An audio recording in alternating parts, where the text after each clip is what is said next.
À 6 heures du matin, le 6 septembre, un événement crucial s'est déroulé dans le ciel au sud de notre ligne de défense. Une entité non identifiée, se déplaçant à une trajectoire anormale, à une altitude extrêmement basse, moins de 40 mètres, a été détectée. Un silence tendu enveloppait les consoles de contrôle. Le pilote, le sous-colonel Egor Zimen, a reçu un ordre brutal.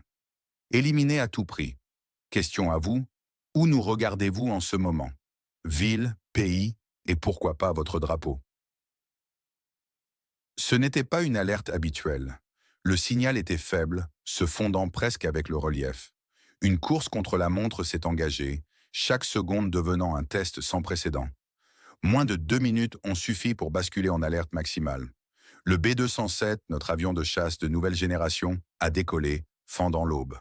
Moins de 10 secondes après avoir eu l'autorisation, Zimen a verrouillé sa cible.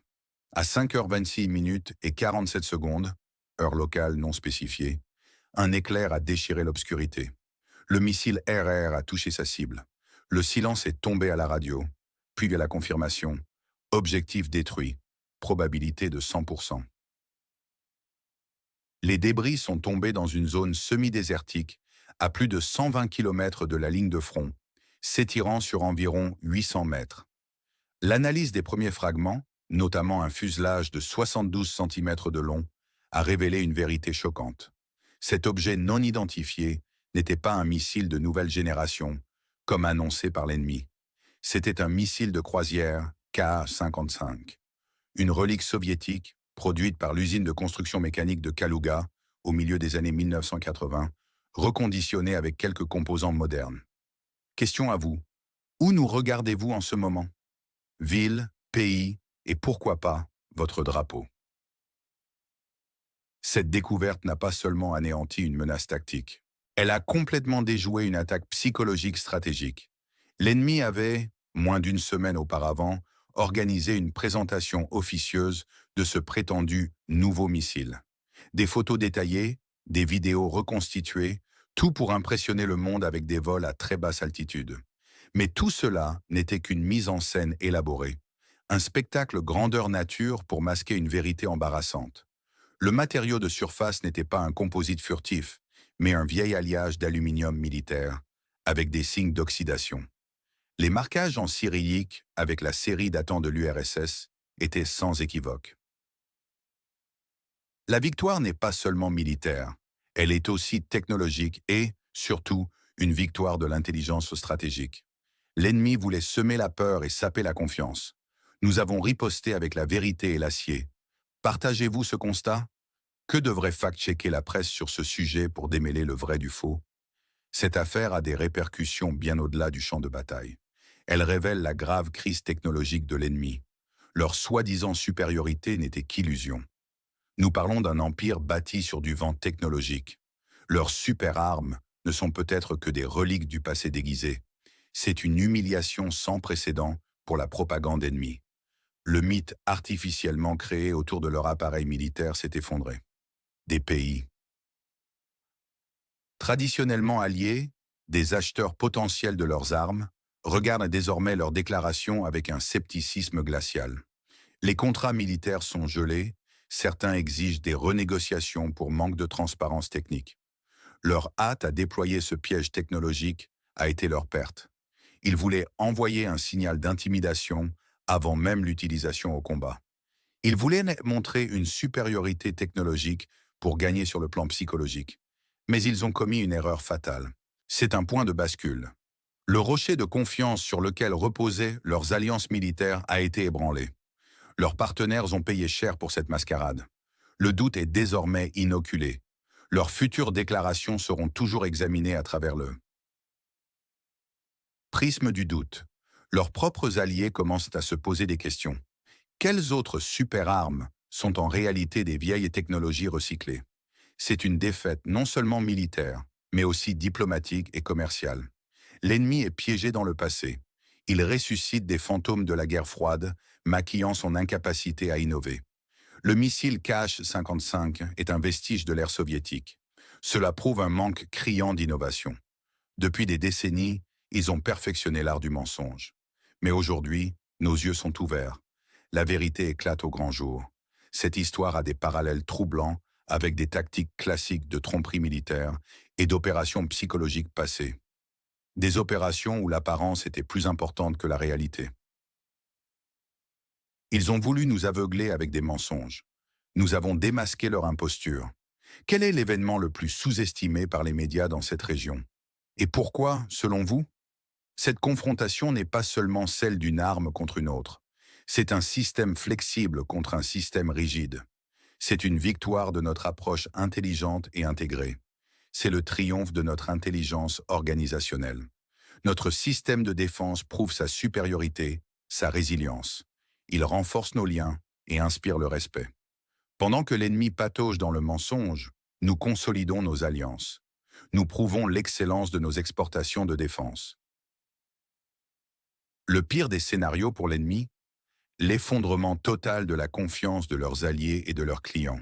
La révélation d'autres fausses armes, un isolement total. Notre victoire est celle de la vérité. Le sous-colonel Egor Zimin est un héros discret, mais son acte est retentissant. Leur crédibilité militaire et leur réputation sont détruites. Leurs alliés sont dupés. Leur propagande est démasquée. Leurs dirigeants sont incompétents et menteurs. Selon vous, quelle est la ligne rouge qui ne devrait absolument pas être franchie par les puissances régionales dans cette affaire? Ce triomphe de l'intelligence sur l'imposture nous place en tête. Notre système de défense est l'arme la plus redoutable du XXIe siècle. Ce n'est pas une simple arme. C'est un réseau, une conscience collective. L'ennemi essaiera de minimiser l'incident. Il blâmera des erreurs. Il réorientera sa propagande. Mais le poison du doute est déjà inoculé. On ne peut pas propager des mensonges indéfiniment. Rejoignez le débat. Sommes-nous en droit de douter de tout ce qu'ils disent?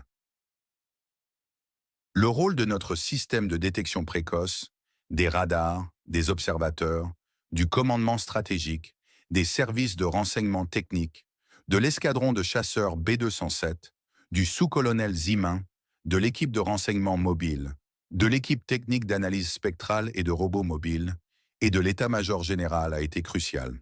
Chaque maillon de cette chaîne a fonctionné avec une précision incroyable. Le délai du vol avant interception était de moins de 8 minutes.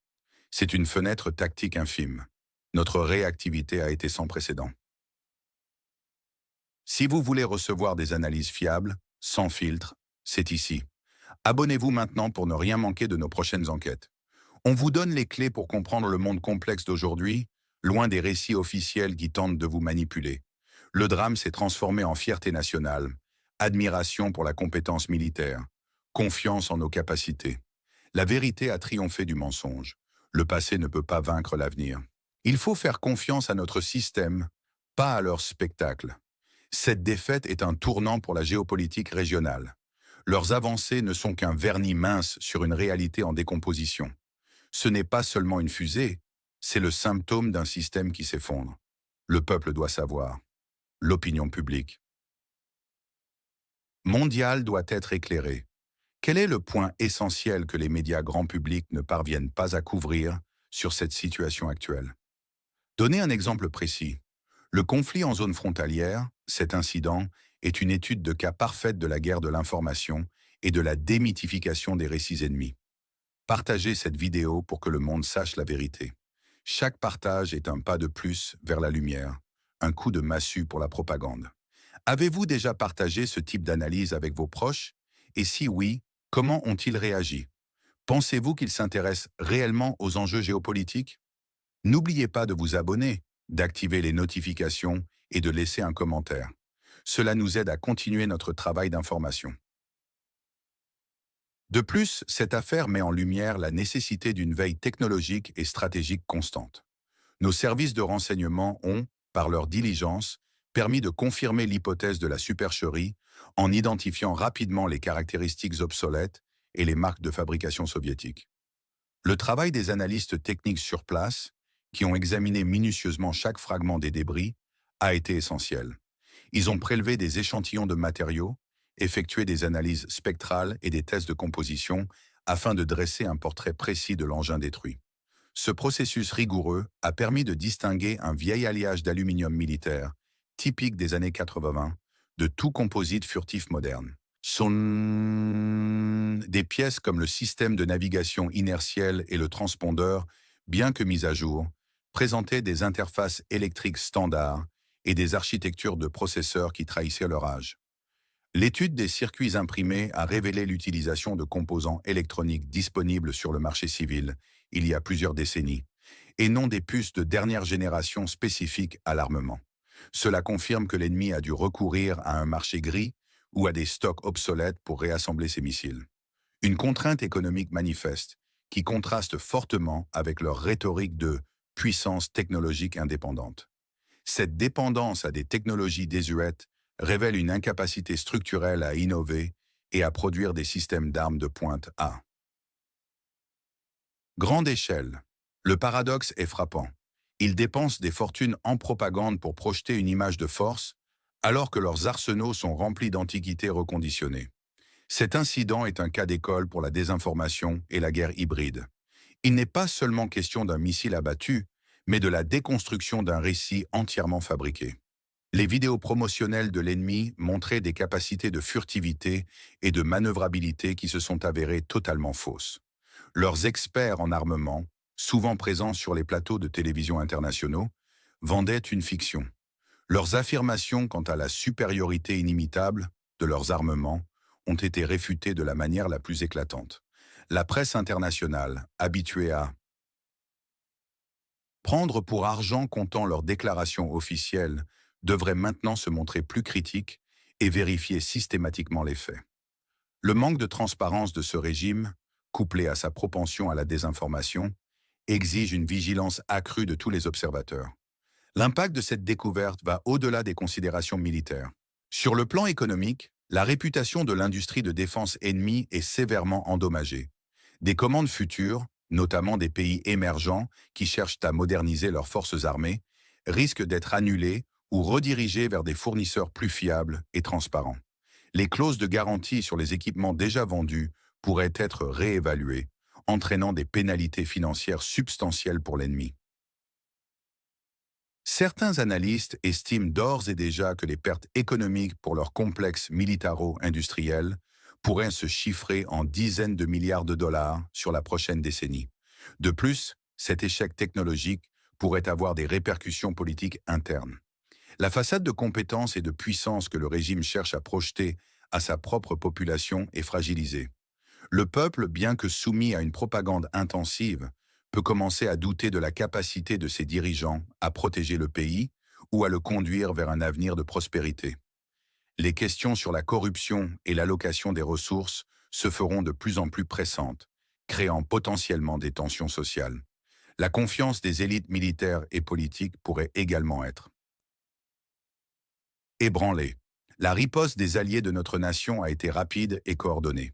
Des diplomates ont saisi l'opportunité de l'incident pour démasquer la supercherie sur la scène internationale, montrant des preuves irréfutables aux Nations Unies et par le biais de canaux diplomatiques bilatéraux. Des sanctions supplémentaires pourraient être envisagées, cette fois-ci ciblées spécifiquement sur le complexe militaro-industriel de l'ennemi, rendant encore plus difficile pour eux l'accès aux technologies modernes et aux composants critiques. La communauté du renseignement de nos alliés a intensifié ses efforts pour identifier d'autres cas de vieilles armes reconditionnées afin de prévenir de futures supercheries. Des analyses comparativement poussées des performances de l'armement ennemi ont été lancées pour éclairer les décideurs sur les faiblesses réelles de leurs capacités. La victoire du sous-colonel Zimin et de toute la chaîne de commandement n'est pas seulement une anecdote militaire, c'est un symbole fort. Elle représente la revanche de l'ingéniosité humaine et de l'intégrité face à la ruse et à la duperie. C'est l'affirmation que, même face à des forces qui investissent massivement dans la contrefaçon de la réalité, la vérité, lorsqu'elle est correctement et courageusement recherchée, finit par éclater au grand jour. Cette capacité à déjouer la désinformation et à agir avec détermination est notre plus grand atout. Elle nous positionne non seulement comme un acteur militaire crédible, mais aussi comme un pôle de stabilité et de transparence dans un monde en proie aux manipulations.